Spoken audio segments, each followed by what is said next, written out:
महिला एवं बाल विकास अधिकारिता मंत्री ममता भूपेश बीकानेर पहुंची। सर्किट हाउस में ममता भूपेश का स्वागत किया गया।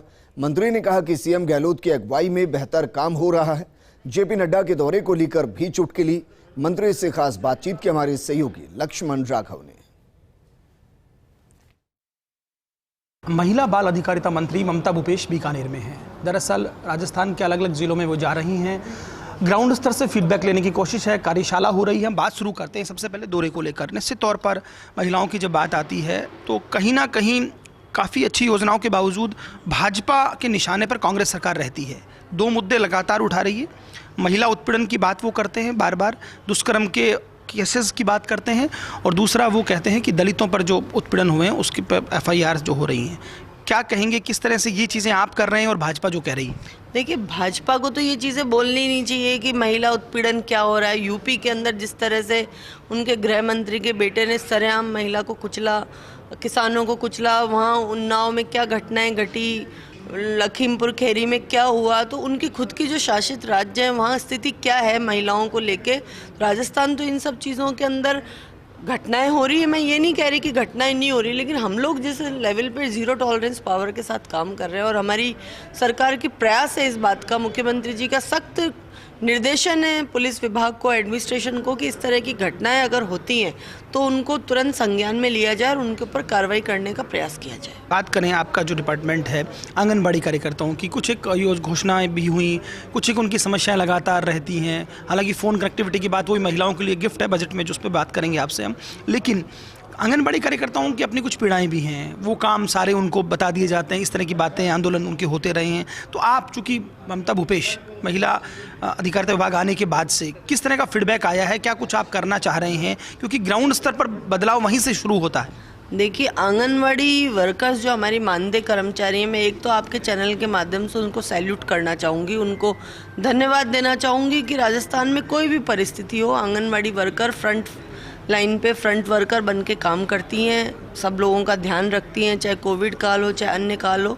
लेकिन मुझे ये बताते हुए खुशी भी है और दुख भी है कि आंगनवाड़ी वर्कर को जो मानदेय मिल रहा है, उस मानदेय के अंदर भारत सरकार की गाइडलाइन के आधार पे 60% भारत सरकार का अंशदान, 40% हमारा अंशदान है। आज ये हास्यास्पद स्थिति है कि हम लोगों ने पिछले 2 बार 10-10% बढ़ाया। इस बार के बजट में मुख्यमंत्री जी ने सीधा 20% उनका मानदेय बढ़ाया। भारत सरकार ने 4 साल में कोई मानदेय नहीं बढ़ाया। आज की जो स्थिति है उसमें 70% मानदेय हम दे रहे हैं, वो लोग सिर्फ 30% दे रहे हैं। तो असल में तो आंगनवाड़ी वर्कर्स की अनदेखी अगर देखी जाए राजस्थान में तो भारत सरकार द्वारा की जा रही है, जिसका मुख्यमंत्री जी ने भी प्रधानमंत्री जी को पत्र लिखा, मैंने भी केंद्रीय मंत्री को स्मृति ईरानी जी को पत्र लिखा। कई बार उनके संज्ञान में ये सब चीज़ें हम लेकर आए कि आप रेशो बराबर करिए महिलाओं को, आंगनवाड़ी वर्कर्स को, लेकिन उनके कोई असर नहीं पड़ता, क्योंकि राजस्थान के साथ वो लोग एक तरह से दोहरी मापदंड के आधार पे व्यवहार करते हैं, राजस्थान को दोयम दर्जे का व्यवहार करते हैं। आंगनवाड़ी वर्कर्स को उन्होंने नेगलेक्ट किया है। हम लोग और हमारी सरकार तो आंगनवाड़ी वर्कर्स को बहुत प्यार प्रेम से उनके कामों को अच्छी वरीयता देते हुए उनकी रेस्पेक्ट करते हैं। पॉलिटिकल सवाल, गर्मी खूब पड़ रही है राजस्थान में और सियासी सरगर्मियाँ भी बहुत बढ़ी हुई हैं।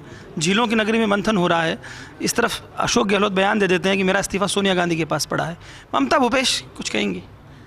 देखिए, सोनिया गांधी जी हमारी पार्टी की सर्वप्रिय नेता भी हैं और मैं समझती हूँ सोनिया गांधी जी एक ऐसा नाम जो ना सत्ता का भूखा है ना पद का भूखा है, वो सिर्फ हिंदुस्तान की जनता के लिए काम करना चाहता है। तो उनके पास वो सबका इस्तीफ़ा, हम सब लोगों का इस्तीफ़ा, क्योंकि वो हमारी नेता हैं। उनको जिसका जो कार्य लगेगा कि किस नेता से मुझे क्या काम करवाना, वो करवाएंगी वो।